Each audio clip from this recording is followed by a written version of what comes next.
Greetings, EastEnders fans, and a very Merry Christmas to you. And what a Christmas present we have for you. So, a few months ago now, we filmed an interview, a two-part interview, no less, with the one and only Chris Clenshaw, previous executive producer of EastEnders. Didn't we, Ree?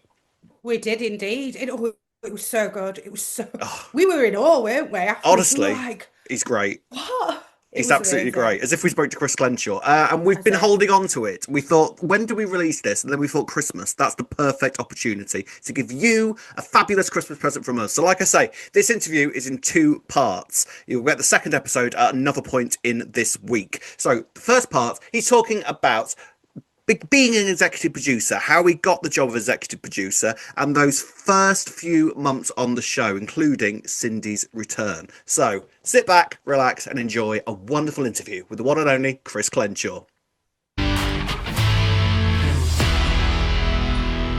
So, I can't quite believe I'm saying this, but Chris Clenshaw, welcome to Albert Square After Dark. Oh, thank you for having me. Oh, thank you so much for doing this. Look, Ree, it's Chris Clenshaw. Can you believe this? I know, I can't believe it. Hiya. No, honestly, it's a pleasure. It's a pleasure to be here. It's a pleasure to speak with you both. So thank you for having me. Thank you. Oh. How are you, first of all?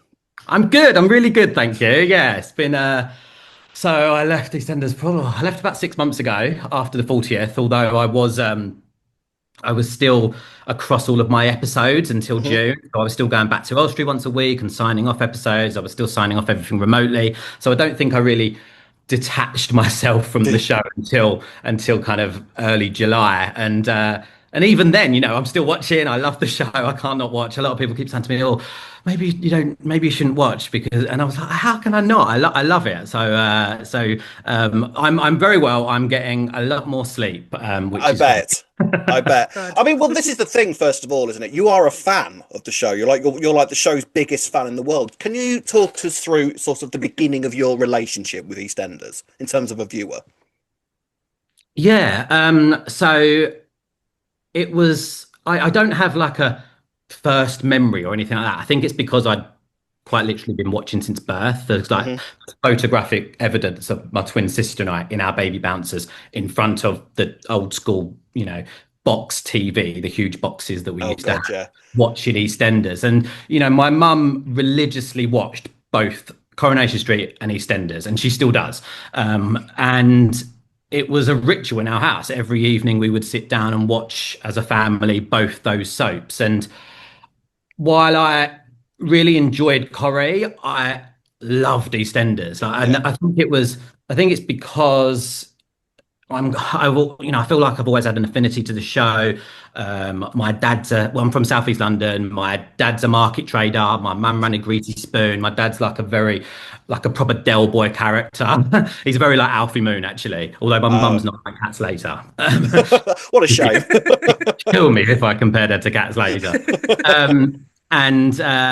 Yeah, like I worked with my dad on the market from like the age of 13 to about 21 every Saturday, all through the school holidays. There was a pub in the middle of the market. We're talking Wow. about Woolwich Market in Southeast London. The pub used to open at 6 o'clock for the market traders. So I, as a 13-year-old lad, would be there at 6 a.m. doing a coffee run while everyone else was queuing up to kind of go and have their first beer of the day. So I always felt like I knew the characters. I felt like they sounded like me. I felt like, we were from the same walk of life or from the same world. And I think that aside, or on top of that, I was always more drawn to EastEnders because I think of its grittiness. I remember, that I felt like if I'm comparing it to Coronation Street, because would watch them both growing up, I just felt that there were heavier storylines. I remember being in shock, watching Nick Cotton, go cold turkey when Dot had to lock him in his room. And Yeah. I think I was young at the time. I'm going to show my age, but I think I look back and I'm like, I was about 5. And we would often be in EastEnders story conferences and we'd be talking about something, and I'd be like, how can I remember that? And I realized I was 4, but it's because I've always watched it. And Yeah. I remember, I don't know if anyone remembers this, but for the 10th anniversary, the BBC put on repeats of the very first episodes at 6 a.m. every morning, and it was half Wow. term. So like that February half term. So while I was about 10, not even 10 years old, I think about nine or 10 maybe, I was watching the show. So what we're in the mid 95, and I would get up in that half term and then watch the very first episode. So I was able to kind of like fill in a lot of my Wow. knowledge. And you know, and yeah, and just going back to the storylines, I think like the Nick thing always sticks really vividly in my mind for some reason. I think it was just so harrowing and really really well portrayed and Yeah. performed. And you know, June was phenomenal. And but then other Mm. storylines like Steve Owen and Matthew Rose killing Saskia and burying her in Epping Forest, like Yeah. that will always like haunt me. Or like, and Ethel's euthanasia is also a story that like Oh, that's probably one of Oh. my very favorite episodes. yeah. Um, Mm. so yeah, I don't know if I've answered your question, but Pretty, I've yeah, you have. That's a good answer. I mean, yeah, Yeah. those early memories just stick in your head, don't they? I remember Sharon Gate. I don't remember the reveal in the pub, but I remember watching Phil and Grant have that fight in the Archers. when he went Like in the those, pit. yeah, those Mm, things that just yeah, stick in your head. yeah. So huge fan, obsessive fan by the sound of things. So how do you go from fan to working for the show and thereby climbing up to executive producer? Well, that's a great question. How did I do it? So I was working in unscripted for several years before I kind of made that leap over, and I think it's not an unheard of, but it's quite an unconventional journey, or quite you don't often get many people that are able that go from scripted to unscripted, or vice versa, really. But so I had a career in unscripted, and I was at ITV for 5 years. I started as a runner on Richard and Judy. Remember the Channel 4 show? Um, Yes, Yeah. and book I club. Yes, Richard and Judy Book Club. So it was Cactus TV was the production company. So I worked on Richard and Judy as a runner, and Saturday Kitchen as well, because they also produced that and still do. And I did several jobs that I did as a researcher. I did like cookery shows, music shows, some light entertainment shows, some studio shows, and I ultimately ended up at ITV, where I was a researcher on This Morning, and I ended up staying at ITV for about 5 years, and I'd had various roles on This Morning, but I'd pretty much gone from researcher to producer in those 5 years, and it got to a point where I felt like I needed to kind of break free, or to kind of move on from This Morning. I realized that I'd gotten everything that I could get out of it. I'd got from it, Yeah. and I had kind of two. I was very fortunate. I had two opportunities, and one was to go and produce Good Morning Britain, and one was to go and produce Big Brother's bit on the side with Rylan. And I had been working with Rylan in the hub on This Morning, so I knew him really well. And it would have been a very comfortable move to stay at ITV. I would have kept my staff position, whereas I took the risk and went into the freelance world, because obviously Big Brother's you're kind of contracted by a series, and obviously a series is only X many weeks. So I'd signed up to do the civilian series, followed by the celebrity series, which was a little later on in the year. There was a couple of weeks break, I think, between the two of them. But because I'd done that, because I'd made that decision to work on Big Brother and go freelance, I was therefore always, at the time, I was constantly keeping a look on the job site. So I Mm. was, because I knew that I'd have to find another job soon. And I stumbled across what can only be described, and even at the time was like a job that I don't know if I even realized existed. It was like my dream job, and it was a junior trainee storyliner. Oh, wow. And yeah, I couldn't believe Wow. my eyes. I was like, oh my gosh, I've got to apply for this. And you didn't need any experience in drama or scripted. And yeah, so I was like, I've got to kind of go for this. And so Dominic Treadwell Collins was the exec at the time. Alex Lamb was the story producer, and it was quite an intense, arduous process. There were over 650 applicants. I bet. They whittled down to, I'm not entirely sure how many actually. And we had to do a writing sample about who your favorite character was. And I basically wrote all about my dad and how he's basically Alfie Moon.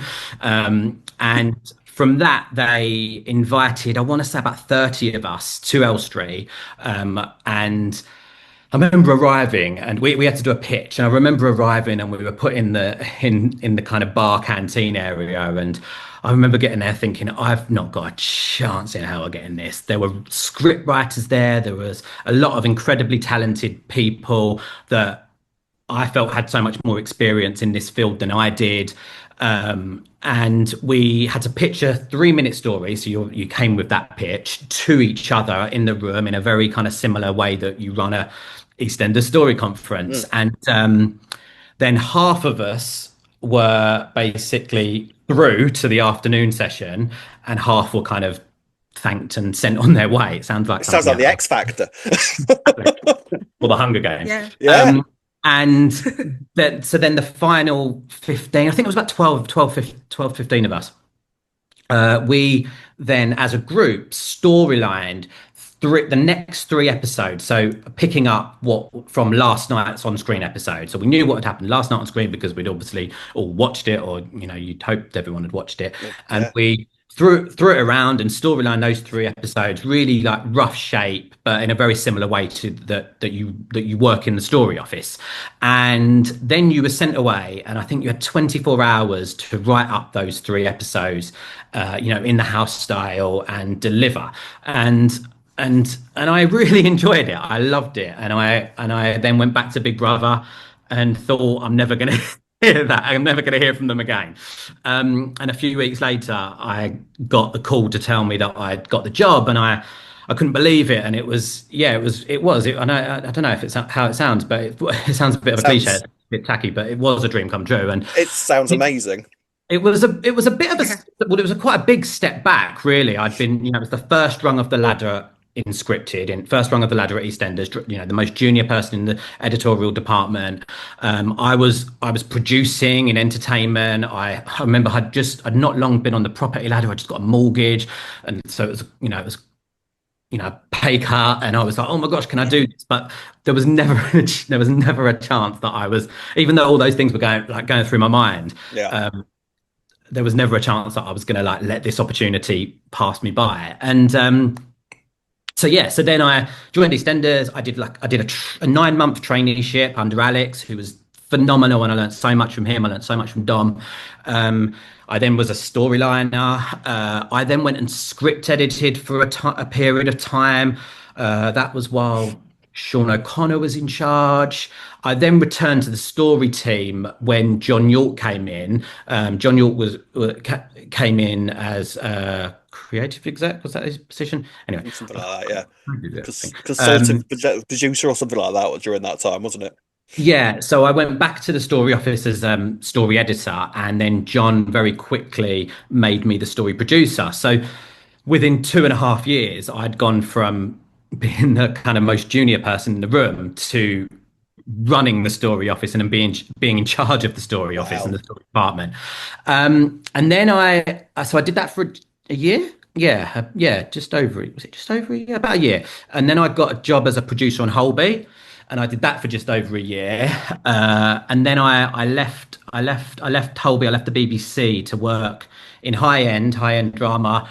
So I spent a few years away from the BBC. I was working for Vertigo Films. I was developing a drama for Sky with them. I was then working in development for Rope Ladder Fiction, and I was going into production on a BBC show with Rope Ladder Fiction, when the call came in asking if I wanted to interview for the exec producer job. And I suppose that was again quite a intense process, and I bet and a lengthy process. But I suppose the rest is history, really. And that's I was very fortunate and got that position as exec producer, and that was that was obviously the end of 2021, started in 2022, and That's what they say. So, what does the role of executive producer actually entail then on EastEnders? Because some of us, might not know exactly all the details of it. Yeah, so the role as exec can change depending on the show, depending on the production, and Yeah. I think it can also be significantly different when it comes to film. So there is quite a difference sometimes. But on a show like EastEnders, I think you're you're what's also referred to as the showrunner, or I think even in simple terms, you're kind of the boss. You're the captain of the Yeah. ship, or Yeah. as Steve McFadden calls me, he calls me Gen Clen, or General Clenshaw, head of the army. Oh, I So I like like no, that. no, it's a very nice title. So you have ultimate authority overseeing the entire production's creative vision, strategy. You're effectively the CEO of the production. You lead and manage the company by setting its overall strategic and creative vision and the direction, overseeing all aspects of operations, fostering the right work culture, and importantly, being accountable. You're accountable for every decision. Yeah.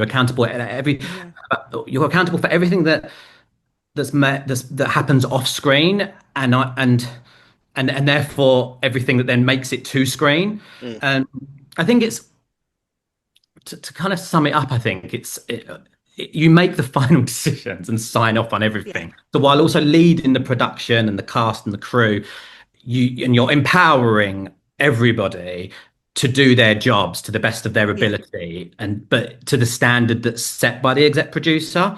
And I think, to be like even more specific on that, like the exec's responsible for every editorial decision throughout the process.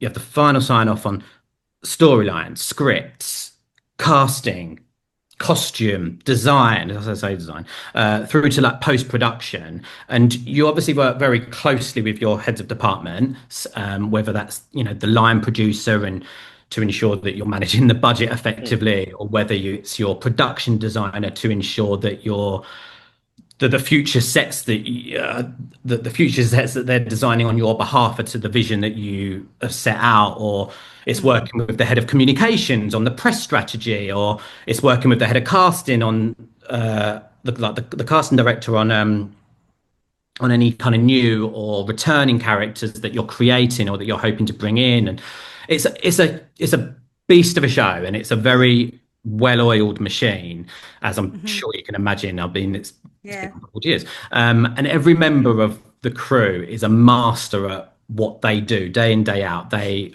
are experts and geniuses, and what the exec does is kind of leads that and sets the tone to some degree, like obviously the tone of the show, but also the tone of the Mhm.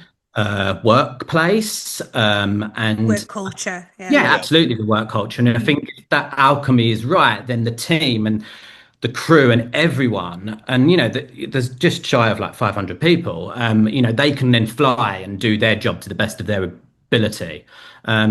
So yeah, that does that. I don't know if I've kind of given you a very It's a lot of accountability, I think, for you. Yeah. Like, you're yeah. accountable for every element of the show, behind the scenes, on Yeah, screens. the Yeah. buck stops with you. So whether it's Yeah. success or whether it's a failure, you're making a show for the viewers. It's their show. I always said that, and I know that some viewers would not agree with certain decisions, and that's always going to be the case. I don't know if you're ever able to please everyone, although you try.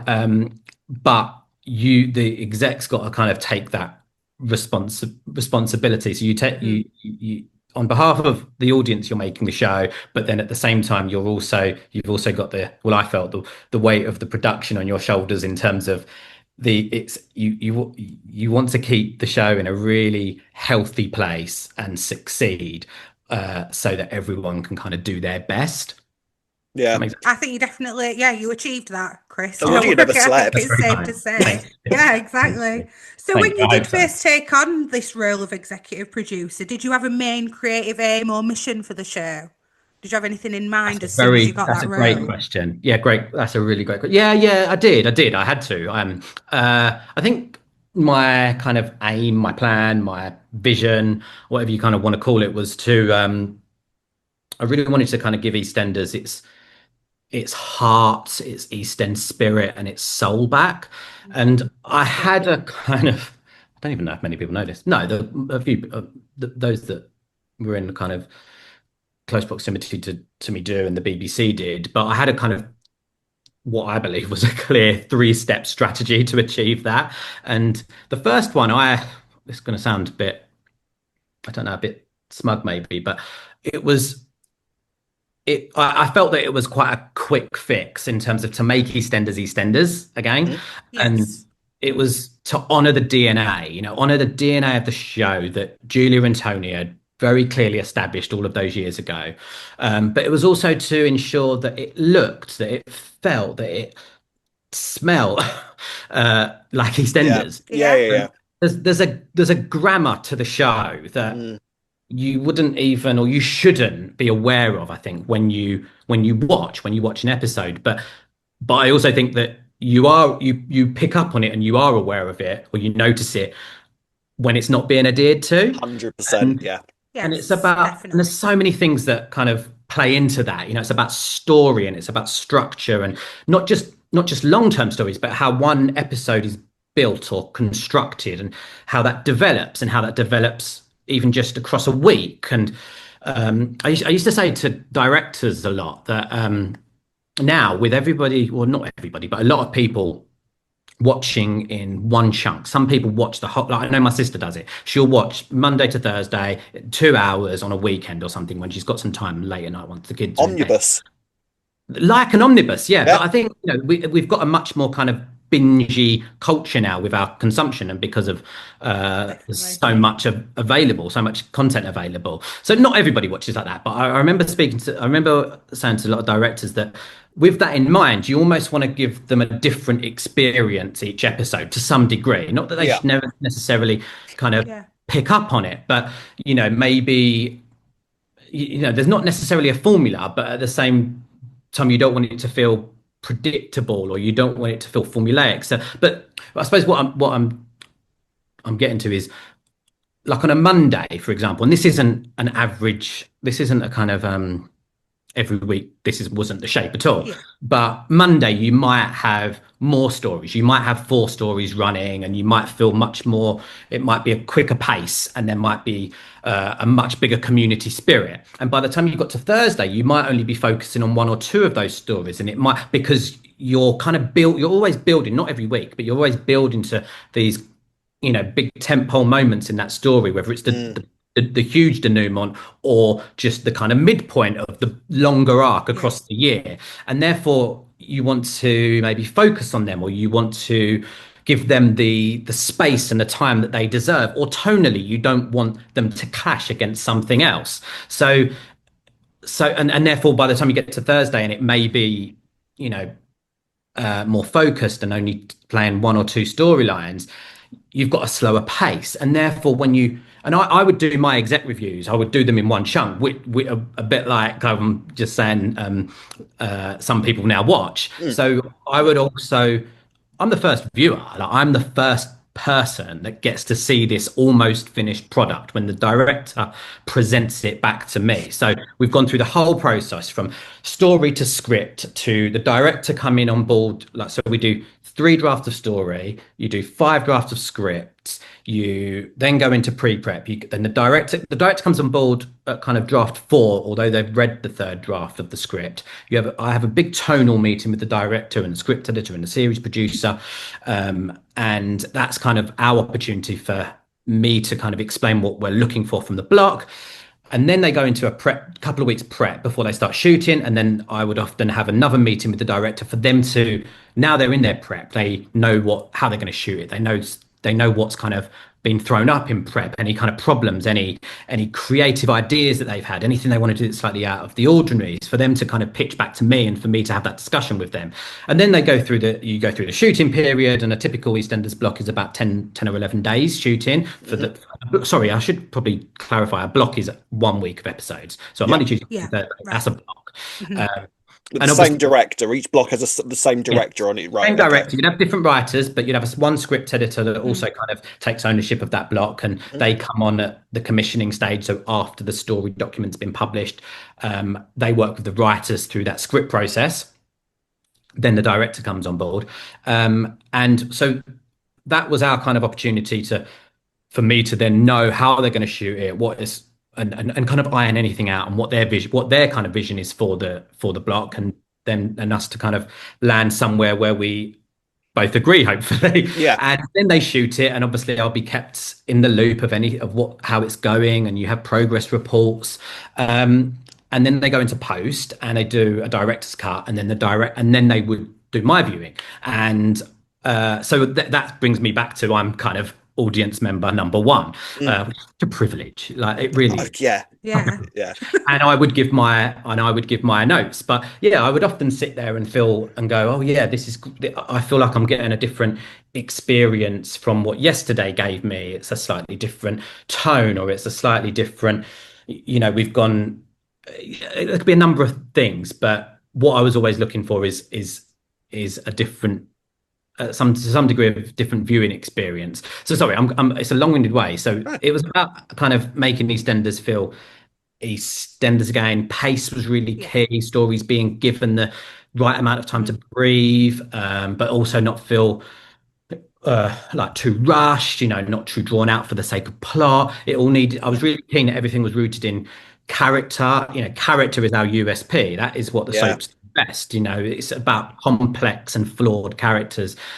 I don't think that EastEnders needs bells and whistles. It's not a 9 o'clock drama. It's about character and performance. Detail was really important for me. I'm a bit of a stickler for detail and care and plausibility. And I think, trying to avoid contrivance, like at every opportunity and coincidence. And something else that I remember talking a lot about when I started was embracing the history. I was really Yeah. You could the tell. archive. I was, Yeah. I think like the other soaps too, we have this rich, brilliant back catalogue, Mm. this archive, this history, this reality. Like it's like our lives, isn't it? We all have it Mm. in our families. It makes people, I think, feel closer to people's lives than anyway, because you can lean on it. So I was really keen that we did embrace that and we didn't kind of ignore that. And because I Mm. feel like we do that in our lives, we're kind of often thinking of family and friends, even if they're not necessarily with us right now. And I also feel that that kind of separates the soaps. Yeah. It's the other dramas. If you come to a brand new drama that's on whatever network, they don't necessarily have that luxury. Yeah. And I think the other thing was to keep, production value high and consistently high, and making sure that every component of that production came together cohesively. For example, like the dub, and ensuring that the background sound was believable or plausible, or just it felt like it was a real world, and it didn't feel Mm. like a Yeah. set. It is a set. It is a set. The lot is beautiful and it's the best set in the world. Yeah. But it's also making sure the interior sets that are obviously, sets, they felt as least like a set as possible. And you can do things whether it's with lighting, or you can do it with the dub, with the sound. So that was kind of step one. Yeah.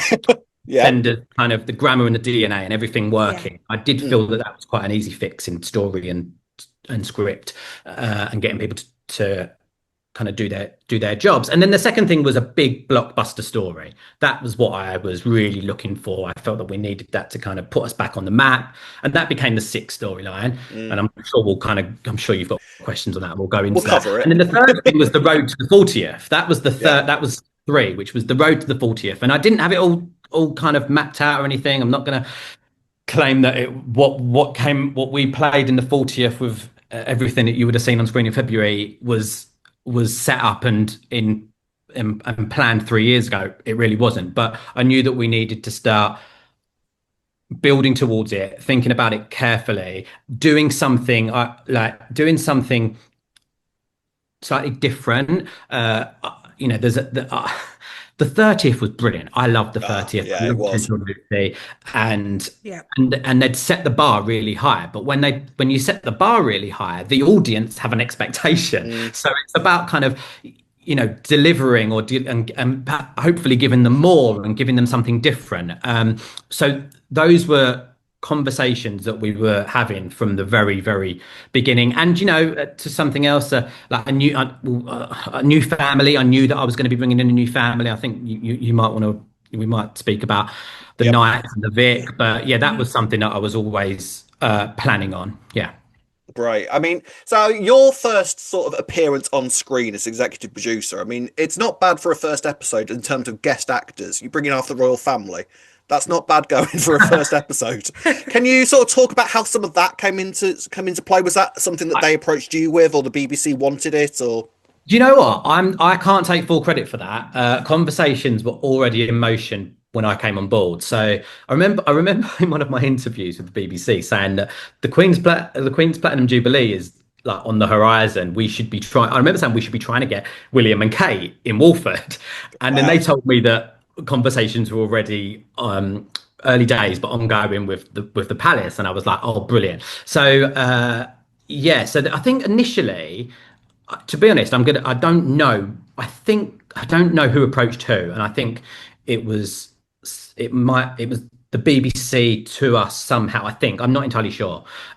All I knew is that it was very likely when I came on board, we were having those conversations with their team, and it was early days. And initially, actually, yeah, initially they were just going to be coming to do an off-screen set visit to meet Right. to meet the team, which is what they did after. Right. Well, and they kind of greeted everyone, and I introduced them to the entire team, which was brilliant. But then we pitched that we would like them to visit Albert Square, Yeah. and what we quickly realized is that due to their time, but also not expecting them to act, they're not performers, they're not actors. Yeah. Yeah. We would only so there were lots of conversations, but what we realized and decided on, that if we were going to do this, we had to do it in one. Like, we had one shot at it, literally one take, and that is a very different way to how we would normally work. Actually, it's like the live episode, isn't it? Yeah. That you have one Yeah. take, you have one shot. Well, it's not. It's not, because at least with the live, we rehearsed it over Rehearse, yeah. over and over again until we Yeah. were like, refined and spot on. Whereas we didn't have the now King and Queen rehearsed. Yeah. So it was literally just one shot at it, and we weren't going to be able to ask them like go again. So I kind of realised that we were going to need to shoot it as if it was what we call an as live production.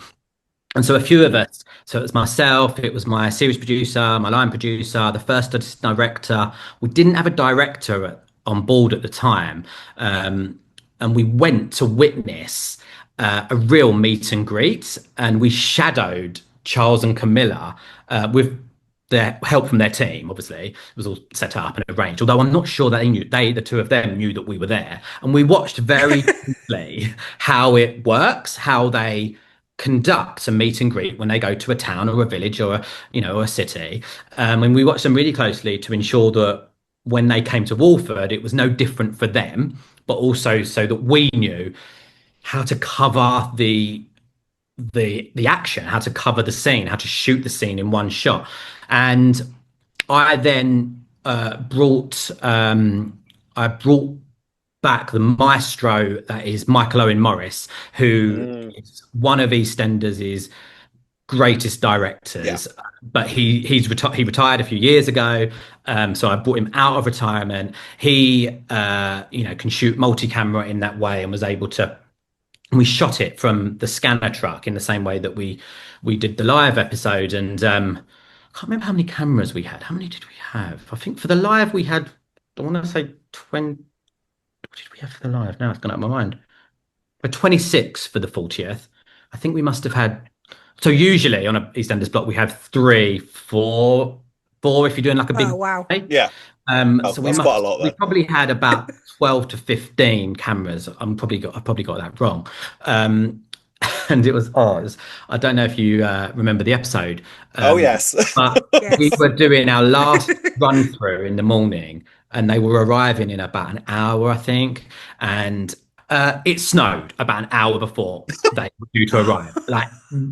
Yeah, and they called their team called, and they said, "Is there any possibility that we could move it inside? It's snowing." And we were like, "Oh my gosh, like that's impossible to do because it's such a." It was, if you remember the scene, it was there was a big design number. It was all outside the Yeah. Vic. Yeah. Almost like so many of the cast, so many of the crew. It's unfortunately we're nimble and we're flexible, but we're not able to kind of turn that around and put like it would take again like a lot more rehearsal, Yeah. like days of rehearsal to get that into any kind of shape that you could shoot the scene. So we obviously had to say no, that's not possible. And they were brilliant to work with. Honestly, they were phenomenal, incredibly professional and lovely people to work with. And then they rocked up and the car came round and they yelled action and I was in the scanner and I was like, oh my gosh, and it wasn't live, but we still only had one shot. And then the sun came out, which was brilliant. And Yeah. yeah, it was a really, really special day. And it was a moment that I think everyone there, everyone in Elstree, will remember. And Mm. like I said, they met the entire team afterwards, and yeah, looking back, well, not even just looking back, even at the time, I remember it was a real privilege, a real honor, and yeah, I think it's things like that that make you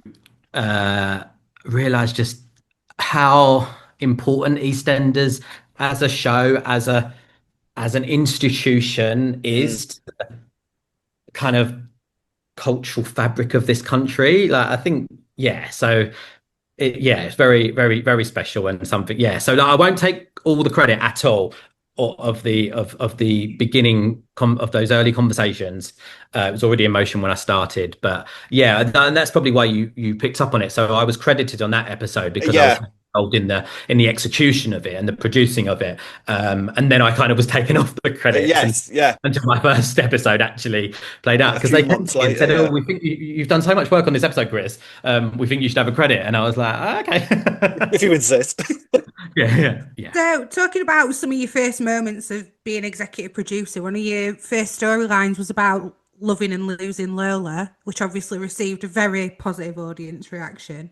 Can you explain the development process for it? And was there a reason you picked Lola in particular to be that character? Hmm.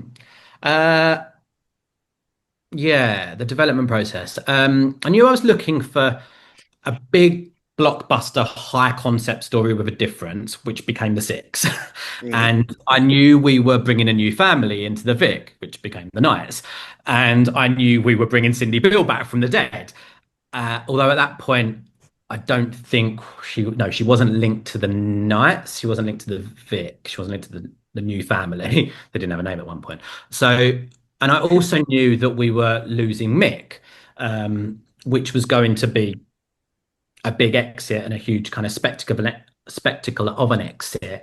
And I felt that there'd been, a few sensational deaths more recently, and Hmm.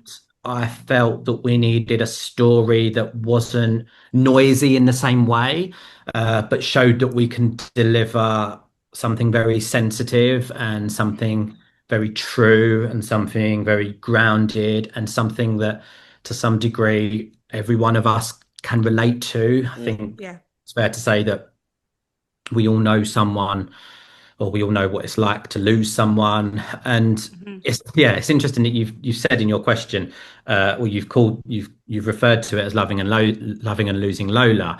And and as a and I was I labeled it that, I called it that, as opposed to Lola's brain tumor. Mm. And I Yeah. think it was because while EastEnders, we have a rich, proud history of telling hard-hitting medical stories. We were mindful that we were mindful to never let the condition itself, but rather the human dealing with it, be at the center of the story. And kind of at the Yeah. core of it was a love story. It was a love for her daughter. It Hmm. was a love for her partner Jay. It was a love Hmm. for her family and her community that loved her, and that deep love that everybody had for that young woman. And it Mm. was designed purposely to be a story of love triumphing overall, and a story through which we wanted Yeah. to examine and celebrate the value of life, albeit one that's tragically cut short. I don't know if you remember the kind of very final episodes, and when we saw her health really kind of Yeah. deteriorate. I remember at the time there was a really, it kind of struck me, the headline. I think it was in maybe the week after, or that night, maybe, I'm not entirely sure. And it said that it was like some of the most harrowing, realistic scenes rarely seen in a soap, Mm. and I was really kind of pleased with that and proud, actually, because that's kind of what we were aiming for. It was to ensure that Lola's story was always rooted in realism. I think, some may have wanted or expecting Lola to, um, even though she looked weak, she was still able to say some kind of like farewells, or say her goodbyes to Billy or and Jay. Hmm. But I was quite keen that, unfortunately, it doesn't always look like that. It doesn't always work like that. Yeah. It's Mm. not as neat and as pretty and as perfect, and as sometimes it's depicted in drama. And Hmm. so we opted out of having Yeah. that kind of artistic license and choosing to show the reality, I suppose, all the way through to the very end instead. Mm. You asked why Lola, didn't you? So I thought that's Mm. probably is very important to Mm. answer. Yeah, so I think when we were coming up with the story, I think I was really struck by some of the real life stories that have been kind of shared, such as the Wanted singer, Tom Parker, who Mm. was diagnosed with brain Yeah. tumor, Of the course. Yeah. podcaster Deborah James, who faced a terminal cancer diagnosis, and they brought this, I think, fresh understanding of and an awareness as they heroically shared their journey, and showed the kind of joys and the devastation, I suppose, all the way to the end. And so I kind of always knew that it was going to be incredibly heartbreaking if it was with one of the younger characters, Yeah. the young mother in particular. And Yeah. if I'm being completely honest, I knew that Danielle Harold could deliver, Mm. and Yeah. going to Oh, be able didn't to she? hit every emotional Hmm. beat pitch perfectly. And I also knew that central to the storyline, who uh, would also deliver, those incredible moving performances, and Mm. do the story justice, which is what it needs if it's going to be a success, and if it's going to touch the viewers in the way that you hope. Hmm. And again, Danielle was surrounded by Jamie Borthwick and Perry Fenwick and Emma Yeah. Barton, Max Bowden, and not least Isabella Brown, who delivered Yeah. as a young Lexi. And yeah, so that's yeah. I don't know if that's a yeah. So that was a huge part of the reason. You have to have uh, a lot of confidence and faith in Mm. in the, in the cast member and the performer who's Hmm. going to be able to deliver that in the most truthful way. And I remember at the Soap Awards. It was the Soap Awards in what, 2022, and none of my work hadn't started on screen. And I not long so Danielle knew that we were planning the story, so she was Mm. very aware of it. I think it had already been leaked to the press. It was already in the press, and I think a lot of people were obviously very shocked and outraged. And I remember receiving a lot of messages, and I think maybe a lot of people thought it was going to be a sensational death. And obviously they had a huge love for Lola, and you Mm. have to choose the character that you love. Of You course. Yeah. can't do it with a character that people don't care about. Like, and I Hmm. remember at the Soulfords, and I set myself up for a fall, and I knew what I was doing. But I whispered to Danielle that it would be her up there next year winning an award. Wow. And a year later, she was, and She she did. walked away with, best leading performer, and she won a Trick, and she won the NTA for best serial drama performance, which Steve won this week, which Yes.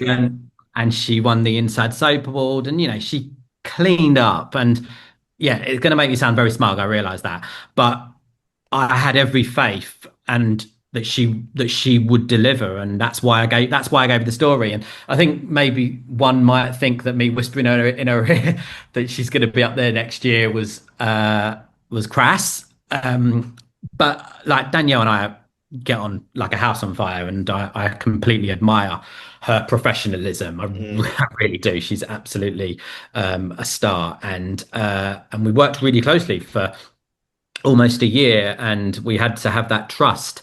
But I think she would agree that actually, and it's not just Danielle. It's kind of it's everyone. Like it's the production. Like you're all kind of aware of where you're heading, or where you'd like to head. You're aiming high. You've got Mm. I'm going to sound awful, but I have like I've got like high expectations, or like I'm striving for the best, and that sounds Yeah.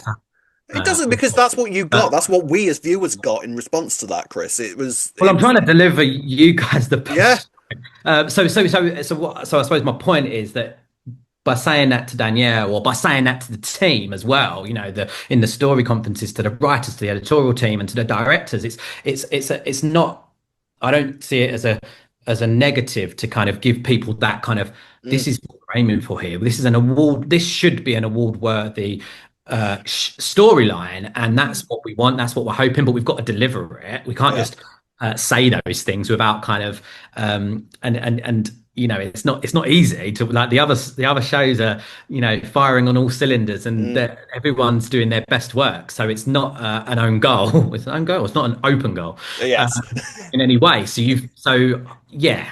One of the big things in the Lola storyline, and you've kind of already answered this because we know what a fan you are of the show. But you gave us the first two-hander that the show had done since, I think it was 2018, when Linda and Stuart had one, Yeah, and which with I was them. the story. I story produced that one. Yeah, I mean, it was Ah. we had been championing for a new two-hander for what felt like years and years and years, and then we finally got the one with Jay and Lola. He then gave us another one with Patrick and Yolandi, which was also incredible. So, was that something that you were very keen on doing, or how does a two-hander sort of come into the pitch or the schedule of the story? Yeah, yeah. I mean, yeah. EastEnders have got a rich history of doing Mm, two-handers, and I wouldn't like to kind of say why there'd not been one for a few years. But I think when you look at all of the two-handers over the years, when you go right back to the first one, what was the first one? Is it Angie and Den, I think it was. and then exactly. Yeah. They have You have to have the story, and in terms of you, and you have to go, yeah, we've really earned this, and the audience are going to be really rooting, and the audience are going to care. The what's great about soap is it's an ensemble, and we Mm, have multiple storylines, and you get a bit of everything, and you've got tonal balance. And I kind of describe it as a bit of a box of chocolates. Like, you can have a thriller, a high concept, like, a who done it over there, and then an issue led storyline over there, and that is what is so great about the genre. But then sometimes you want to kind of put something under the microscope and mm, give it the time it deserves. So if you talk about those two-handers, Jay and Lola, Yolandi and Patrick, mm, they were they were heavy storylines that we were mm, at a certain point in the story, and it wasn't like it was there were organic conversations. And if you take the Yolandi and Patrick two-hander, for example, it kind of was born quite organically. I think it was pitched, but it was pitched so Patrick and Yolanda doing a two-hander would be brilliant to see these two actors, um, on kind of prime time television, taking center stage, and I mm. completely agreed with that. But it's like, well, where do you put it? And you can't just put it on a random beat. And it felt like the right opportunity was when Patrick was going to discover the truth. And I personally don't want to cut away from that. I Yeah. personally want to stick with that, because what I always find, what's frustrating sometimes is when you've got a brilliant episode, or you've got a brilliant story, and you're cutting away to Yeah. something that doesn't stand up. All you want to be is back there. You got to kind of go, get me back, get me back, get me back. So really, they've all got to kind of stand up and have equal, not equal weight as in size of story, as in like an A to a B in terms of the weights of story, but just in terms of of how much you're invested and how much you care and how much you're intrigued and interested and want to kind of continue to watch. So you've got to have the right story and you have to have the right point in that story. And again, going back to Jay and Lola, it felt right that this beautiful Margate episode where they were going to have one last moment between the two of them, that was so slight and so tender, full of love, and I just didn't want to go anywhere else. I just wanted to focus on those two characters, like the soaps, and I'm going to say EastEnders. It's the closest thing to theatre. I kind of call it the working class theatre, and I you feel that from the very beginning, I think, and the two-handers play into that.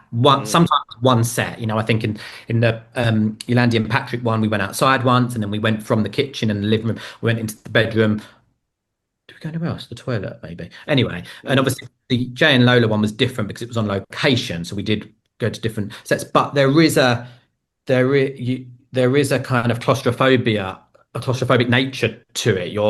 You sometimes are in those four walls or three walls if you want to on the stage, and that was also what, and I know we'll probably talk about the 40th in a bit, but that's kind of what I was striving for with the live episode in the 40th with Stacey and Martin. The point was that it was like they didn't move from that one set, and it was as close to a two-hander as it possibly could be. But because it was the 40th, I also wanted to involve all of the cast, and the community, and obviously we also wanted to, add some levity and have that, kind of play the Sonia storyline with baby Julia. So it wasn't a two-hander at all, but but that storyline was conceived in a way for it to feel very small and focused, and so that you were really, really, really close to Stacey when she lost Martin. So you mentioned the Knights, and we'll sort of talk about the Knights in a sec. But first of all, the Vic was already had somebody in it, which was Mick. So you had to sort of be behind Mick's exit, and also Janine's exit as well. Pleased to play with Janine just a bit before she went, I bet. Yeah. Honestly, Charlie is fabulous, and she's my favourite character. Is she? I love Janine. She's glorious, isn't she? And she's amazing. You can get away with murder. Can get away with everything. Everything. She can get away with anything, unlike a lot of characters. Most characters can get away with what she gets away. She's absolutely phenomenal. Yeah, she's brilliant. So the big question, obviously, Mick went in the sea. You're the guy that sort of was in charge of the whole episode. The big question, is Mick dead? I don't. It's a difficult question to answer, I think, and I don't think it's really for me to say or for me to answer. I very purposely played Mick's exit in the way that we did, so that there were options, and importantly, there was hope for the viewers, hope for the future. And I know Danny's spoken publicly about this, and he said that he wanted to die, he wanted us to kill off Mick, and I didn't, and that's true, and we had lots of conversations, and we went back and forth for weeks and months. But I didn't think it was right for the viewers. He's one of the most iconic characters in recent years, and yes, Dom and Danny and Kelly and the wider editorial team created what they created with the Carters was something I think was very special, and with Mick, and I didn't think the viewers deserved to have that completely kind of ripped away from them forever. I thought the hope of Mick Carter potentially returning one day, was better than cutting the hype off completely. I think the idea that Mick could be out there and could return is a better one, personally, I think, than no Mick at all. And it's the same with like a character like Grant. Like, knowing Grant is out there and could return is a much better feeling than if he were dead and there was no more Grant. I think that's why. So I always knew that it was going to be, to answer your question, a decision for one of my successors. And you know what? An exec producer may decide to kill Mick Carter off screen, and that could happen. And I personally think that would be a shame. Or an exec producer, may decide that they'd like Mick to return one day. And Mm, so leaving it in the way that we did, those options are still on the table. mm. And yeah, I felt that that was the best decision for the viewers at the time. Fair enough. Open ended. He may still turn up at the door of it covered in seaweed one day. It might happen. Yeah. I mean, to be fair, Chris, you would be surprised what the viewers will accept in terms of, returning from the dead. We've all got our fingers crossed for the sisters returning one day. You never know. Still. You never know. So yeah, Mick had gone, which meant that there was vacancies in the Vic, and so arrived the Knights. Now, what was the sort of creation process in the Knights? Like, you had obviously the brilliant Colin Salmon coming in, Harriet Thorpe. How did the Knights come to be? Yeah, well, I mean, it was all born from Danny's decision to leave. That kind Mm, of inspired it. I was informed before I started. I think it was while I was going through my interview process that Danny had made that decision. I therefore had this opportunity to take the Vic in a different direction. I knew that I wanted to keep Linda in the Vic and behind the bar. I didn't want to lose her from being the landlady. And so we looked at building a new family around Linda, and it evolved from there. And obviously Elaine already existed. And yeah, the Knights were born. And then in another part of the forest, we were already planning to bring Cindy Bill back from the dead after 25 years with Ian, because he wasn't part of the show at the time either. He wasn't mm. part of the show when I took over, and we were working out what that would look like. And I was insistent that we needed to make sure the story worked if we were going to bring Cindy Bill back. People are probably going to throw things at their computer when I say this, but I'm not really a fan of retconning. And while I appreciate some Okay. might argue that bringing Cindy back from the dead is a retcon, I think the story we conceived did logically make sense and Mm, worked with the off-screen timeline. And there is this unwritten rule in soap that if you don't see the body, then you know. So we were developing the Knights at the same time we were working out how to bring Cindy back. And it was my story producer Rory at the time, and he went away and then he came back and he had the idea of putting those two stories together, the two clans. And so we would therefore have this mystery to who George Knight's missing ex Rose was, and it would be, an explosive reveal when the viewers discovered that who is Rose or where is Rose was revealed to be Cindy Bill. And and just kind of going that, like, I know that, and I probably said something that I'm going to sound like a hypocrite. It did rely on a huge dollop of coincidence. Like, I completely own that. and right. that Yeah. and that's something that I was always striving for, that our storytelling wasn't contrived to make the plot work. And we would work really hard on that, on smaller plot points, just to make each character's journey more complex and Mm, believable, plausible. But yeah, I'll admit that the I thought the coincidence with the Knights, that they would end up on the same square that Cindy Bill used to live on, was one to live with, or one we could mm, accept. I think if the storyline is good enough and compelling enough, I hope that the viewers will accept the coincidence in soap. So that's how that storyline came about. Yeah. So Colin was brilliant. And did I cast him first? I think I did. Yeah, I did. I cast him before Harriet. Yeah, yeah. And I remember not telling him that it was Cindy. I told him the story, but without telling him who at the beginning. But yeah, Colin was absolutely brilliant. We'd spoken about a couple of other things in the past, but they weren't quite right. And if you're gonna have a Hollywood actor in the show, you want them kind of in mm. the. And he was perfect for George. He was, he really was perfect for what we already had on paper. And I think he really kind of re- I don't know about related, but reacted really well to the character. Mm. Uh, and then we had to find Gina and Anna. We knew that their dad was Colin Salmon. We knew that their mum was Cindy Michelle. Yeah. Yeah, so that's how that came about. I mean, and before we just move on to Cindy, I do just want to say the Knights gave me one of my favourite episodes throughout your whole era, which was that incredible episode set at night with the reveal from Eddie and Gloria. It Oh, was just all set in the yeah. Vic. That episode was phenomenal. You should have won an award just for that episode. It was That amazing. that was one of the episodes that we put forward for BAFTA that we were we obviously we won earlier this year. So that was one Yeah. of and it won best episode at the Radio Times Awards as well that year. Have I got that right? I've got that You've had so many awards, Chris. It's easy to forget how I many have you got got in the end. I have got that right because Colin wasn't there to accept it, and I accepted it on his behalf, and blah blah. Right. Yeah, best episode. I mean, yeah, phenomenal, and Gloria and Eddie were.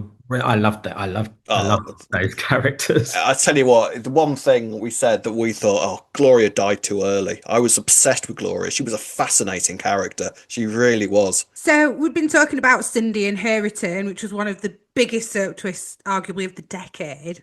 How did you go about approaching bringing Cindy back? Was Michelle Collins on board straight away? And how did you feel when the press leaked it a week early? Was that disappointing, to say the least? Yeah. Yeah. So I touched on Cindy and the kind of the story and the Yeah. connection with the Knights. I mentioned that Ian and the fact that Adam had left the show, wasn't in the show when I took over. And I kind of personally struggled with that as a viewer. I think Ian Bill is EastEnders, and EastEnders doesn't feel like Yeah. EastEnders without Ian Bill. It's a bit like bacon without eggs, or a better analogy. That's awful. It just doesn't feel like it works.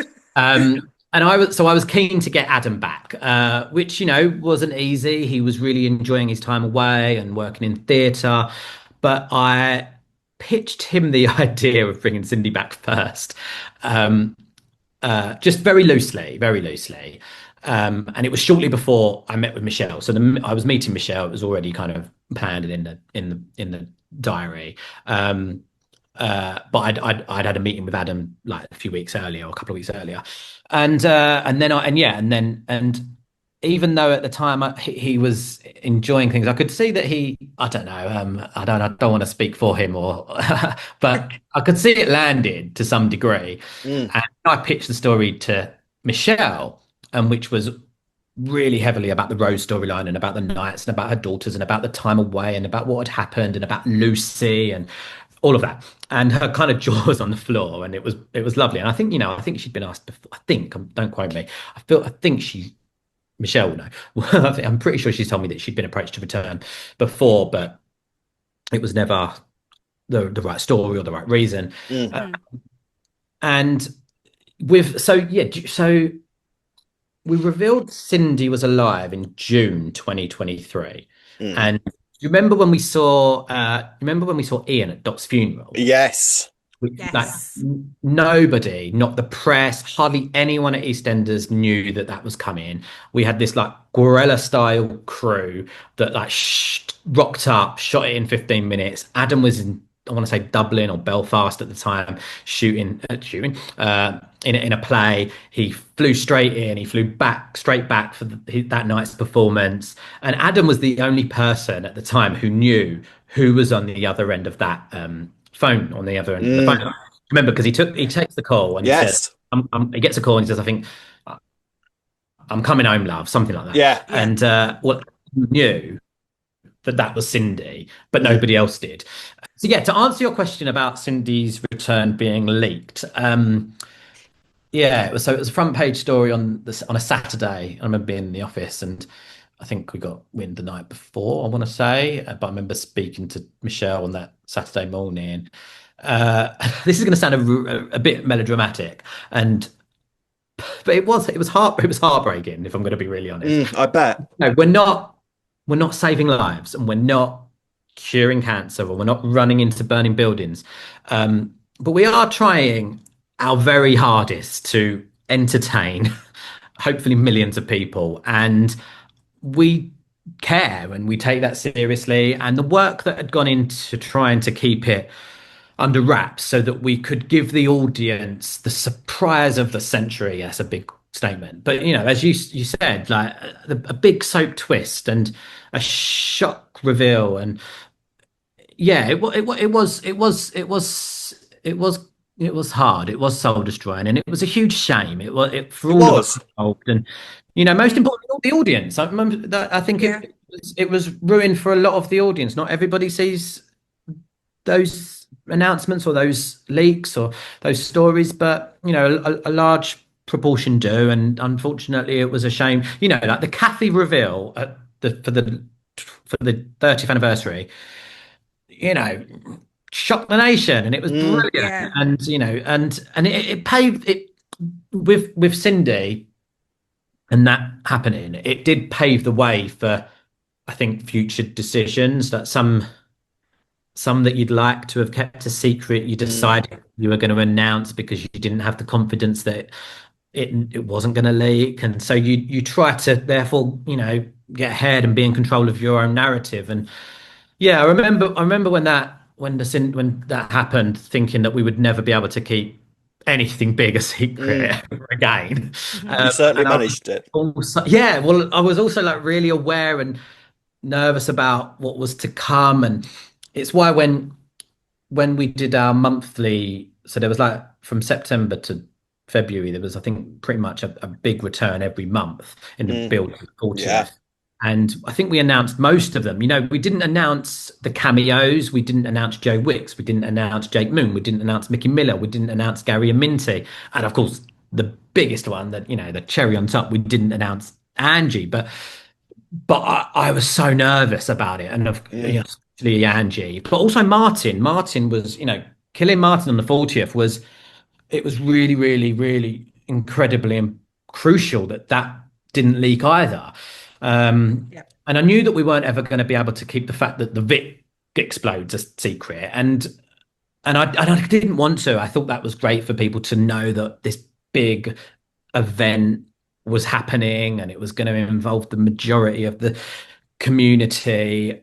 But I really didn't want it to get out that Martin Fowler was going to die in a live episode, and it didn't. I think through the week, by the end of the Wednesday, the hour-long Wednesday, the cliffhanger, him being trapped under the girder, didn't look promising, but that's fine. That was the design of the storyline.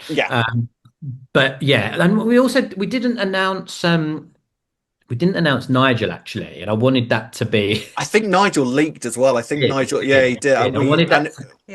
Nigel was an amazing moment. But then, to be fair, I think Nigel was announced within sort of talk about the 40th. So when he turned up on Christmas Eve, it was still a big surprise. It was like, oh God, it's Nigel.